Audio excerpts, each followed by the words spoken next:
MP Kesineni Sivanath నేతృత్వంలో హైదరాబాద్ ఎన్ఐఆర్డీలో నైపుణ్యాభివృద్ధి శిక్షణ కల్పించారు. కేశినేని ఫౌండేషన్ ఎన్ఐఆర్డీ ఆధ్వర్యంలో 5 రోజుల పాటు శిక్షణ పూర్తి చేశారు. ఎన్టీఆర్ జిల్లాకు చెందినటువంటి 45 మంది మహిళలు డిసెంబర్ 15 నుంచి 19 వరకు వర్మీ కంపోస్ట్, ప్రకృతి వ్యవసాయం, తేనె తయారీపై శిక్షణ పొందారు.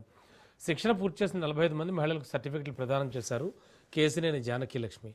మహిళల ఆర్థిక స్వతంత్రతకే కుటుంబం, సమాజం, రాష్ట్రాభివృద్ధికి పునాది అని జానకి లక్ష్మి అన్నారు. మహిళల ఆర్థిక స్వావలంబన, సాధికారత కోసం కేశినేని ఫౌండేషన్ నిరంతరం కృషి చేస్తోందని తెలిపారు. శిక్షణ పూర్తి చేసుకున్న మహిళలకు భవిష్యత్తులో మరింత సహకారం అందిస్తామని కేశినేని జానకి లక్ష్మి స్పష్టం చేశారు.